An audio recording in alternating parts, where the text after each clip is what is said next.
5월 22일 드디어 국민성장펀드 판매가 시작됩니다. 정부가 손실 20%까지 막아준대. 소득공제가 최대 1,800만 원이래. 주변에서 이런 말 들으시고 지금 혹하고 계신 분들 많으실 겁니다. 저도 처음 이 상품 들여다봤을 때 솔직히 좋아 보였어요. 그런데 40대, 50대, 60대 우리 입장에서 차분히 다시 들여다보니까 다른 데서는 잘 안 짚어주는 부분들이 꽤 있었어요. 오늘 이 영상 하나로 가입할지 말지 스스로 결론 내실 수 있도록 팩트 기반으로 깔끔하게 정리해드리겠습니다. 오늘 3가지 순서로 진행합니다. 첫 번째, 국민성장펀드가 정확히 무엇인지 우리 나이대 입장에서 핵심만 짚어드립니다. 두 번째, 가입 전 반드시 확인하셔야 할 함정 3가지. 그리고 세 번째, 40대부터 60대까지 연령대별로 가입해야 하는지 말아야 하는지 실전 판단 기준까지 알려드립니다. 어려운 금융 용어는 최대한 쉽게 풀어드릴 테니 편하게 들어주세요. 자, 먼저 이 상품의 정체부터 정확히 짚어드릴게요. 국민성장펀드는 정부가 향후 5년 동안 총 150조 원을 반도체, AI, 바이오, 2차전지, 방산, 로봇 등 미래 첨단 산업에 투자하겠다고 만든 정책 펀드입니다. 이 중에서 일반 국민이 직접 참여할 수 있는 부분이 바로 국민참여형 국민성장펀드이고 올해 2026년 판매 규모는 6천억 원입니다. 운용사는 미래에셋 자산운용, 삼성자산운용, KB자산운용 세 곳이 공모펀드 운용을 맡고 있어요. 판매 일정 정확히 확인하세요. 판매 시작은 2026년 5월 22일 금요일, 종료는 2026년 6월 11일 목요일, 딱 3주간입니다. 선착순 마감이라서 6천억 원이 소진되면 그 전에 조기 마감될 수 있어요. 은행 10곳, 증권사 15곳, 총 25개 판매사에서 영업점과 모바일 앱 모두 가입 가능합니다. 그리고 한 가지 더, 판매 첫 2주인 5월 22일부터 6월 4일까지는 전체 물량의 20%인 1,200억 원이 서민 전용으로 먼저 배정됩니다. 서민 기준은 근로소득 5천만 원 이하 또는 종합소득 3,800만 원 이하예요. 또한 판매 첫 주에는 온라인 물량이 전체의 50%로 제한돼서 영업점 창구에서도 충분히 가입 기회가 있습니다.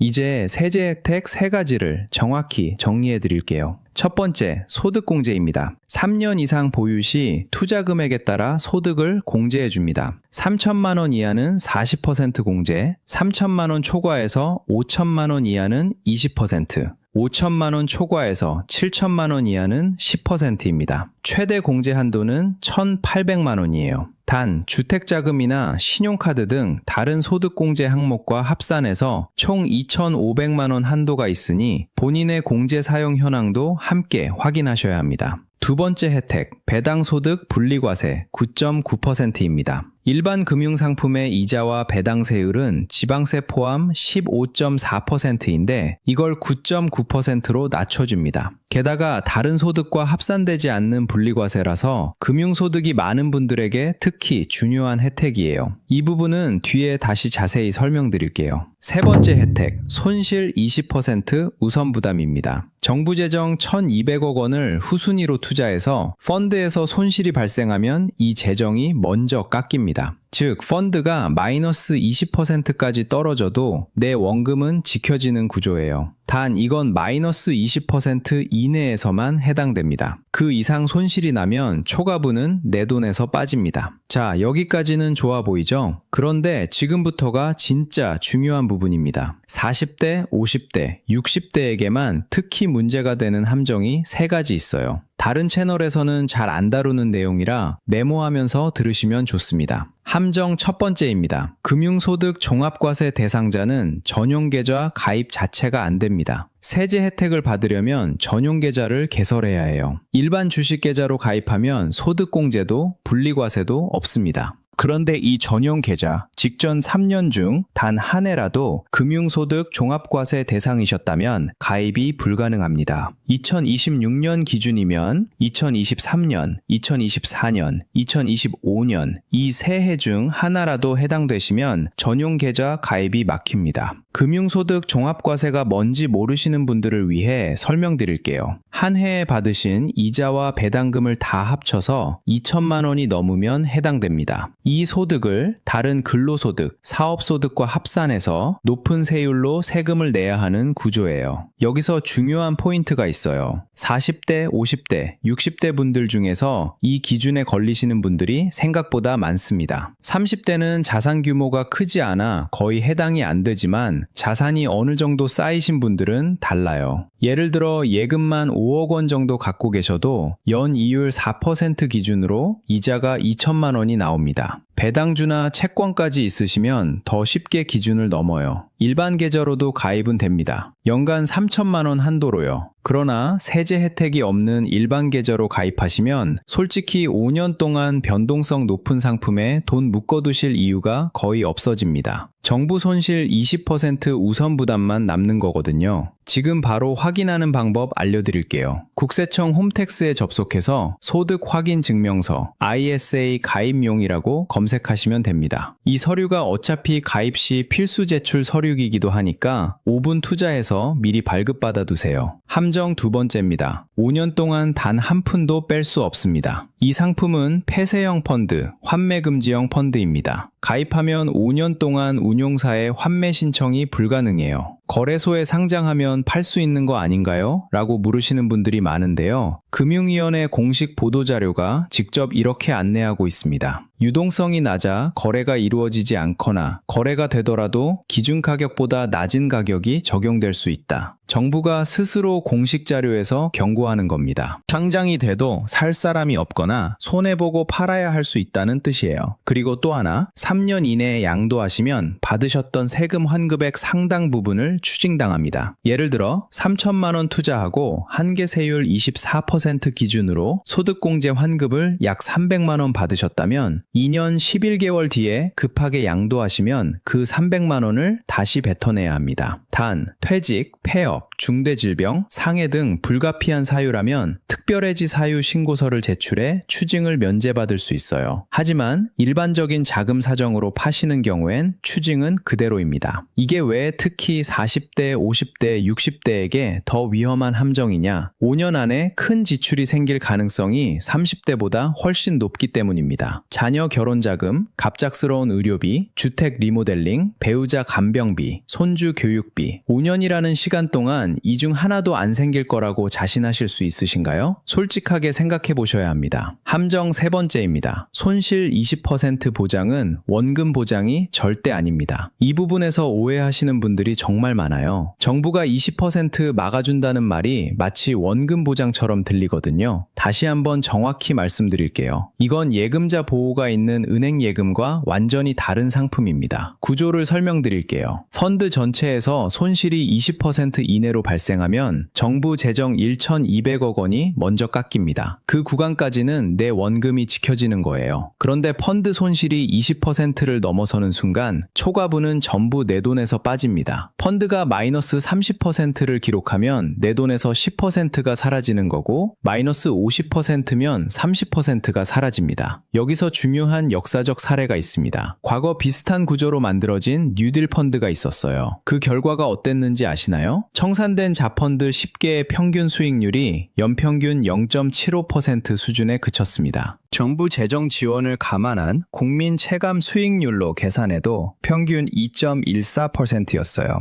당시 시중은행 정기예금 금리보다도 낮았습니다. 게다가 그중 일부 펀드는 마이너스 25%, 마이너스 29%의 손실을 기록하기도 했습니다. 국민성장펀드는 이런 전철을 밟지 않기 위해 설계를 일부 개선했습니다. 운용사 재량 투자 비중을 40%까지 확대했고 삼성전자, SK하이닉스 같은 코스피 우량주에 최대 50%까지 투자할 수 있도록 했어요. 5년 누적 30% 수익률 달성 시 운용사에 별도 인센티브를 주는 조항도 생겼습니다. 하지만 여전히 결성 금액의 60% 이상을 첨단 첨단 전략 산업에 투자해야 하고 그중 30% 이상은 비상장 기업이나 코스닥 기술 특례 상장사의 신규 자금으로 들어가야 합니다. 변동성이 큰 자산 비중이 높다는 건 변함이 없어요. 운용 보수는 온라인 가입 기준 연간 약 1.0%, 오프라인은 약 1.2% 수준입니다. 5년 복리로 계산하면 결코 작지 않은 금액이에요. 자, 그럼 도대체 가입해야 할까요? 말아야 할까요? 먼저 가입을 긍정적으로 검토해 볼 만한 분들부터 말씀드릴게요. 첫 번째, 5년 동안 절대 손댈 일 없는 여유 자금이 확실히 있는 분입니다. 자녀 결혼도 끝났고 주거도 안정돼 있고 비상금과 생활비가 따로 충분히 있는 분. 그 여유 자금 안에서 일부를 넣는 거라면 검토할 만합니다. 두 번째, 현재 근로소득이 있고 한계세율이 24% 이상인 40대, 50대 직장인입니다. 연봉으로 따지면 약 5천만 원 초과부터 해당되는데요. 소득공제 환급액이 상당히 커집니다. 세 번째, ISA, 연금저축, IRP 한도를 이미 다 채우신 분입니다. 이 절세 계좌들을 모두 채우셨는데도 추가로 절세할 곳이 필요하신 분에게 하나의 선택지가 됩니다. 반대로 가입을 권해드리지 않는 분들도 명확히 말씀드릴게요. 첫 번째, 5년 안에 큰 지출이 예정되거나 생길 가능성이 있는 분입니다. 자녀 결혼, 주택 매수나 리모델링, 의료비, 배우자 간병비 중 하나라도 가능성이 있다면 절대 들어가시면 안 됩니다. 두 번째, ISA, 연금저축, IRP, 한도를 아직 못 채우신 분입니다. 솔직히 우선순위는 이쪽이 먼저예요. 이 절세 계좌들은 중도 인출이 가능하거나 세제 혜택이 더 유연합니다. 국민성장펀드는 그 다음 순서입니다. 세 번째, 직전 3년 중 금융소득 종합과세 대상이셨던 분입니다. 전용 계좌 가입이 불가하고 세제 혜택 없이 5년을 묶을 이유가 없습니다. 네 번째, 이미 은퇴하셔서 근로소득이 없는 60대 이상입니다. 근로소득이 없으면 소득공제 혜택이 의미가 크게 줄어듭니다. 굳이 변동성 큰 상품에 5년 묶이실 이유가 없어요. 결정하기 전에 이 3단계만 순서대로 해보세요. 1단계, 오늘 저녁 홈택스에서 소득 확인 증명서를 발급받으세요. 국세청 홈택스 접속 후 ISA 가입용 소득 확인 증명서를 검색하시면 됩니다. 직전 3년 금융소득 종합과세 대상자인지 바로 확인돼요. 5분이면 됩니다. 해당되신다면 그 자리에서 결론이 납니다. 해당 안 되신다면 어차피 가입 시 필수 제출 서류니까 미리 발급해두세요. 2단계, 종이 한 장 꺼내서 향후 5년 자금 흐름을 직접 써보세요. 자녀 결혼 예정 여부, 주택 관련 계획, 의료비 가능성, 배우자 상황을 솔직하게 적어보시고 이 중 하나라도 마음에 걸리신다면 가입하지 않는 게 맞습니다. 3단계, 절세 계좌 우선순위를 점검하세요.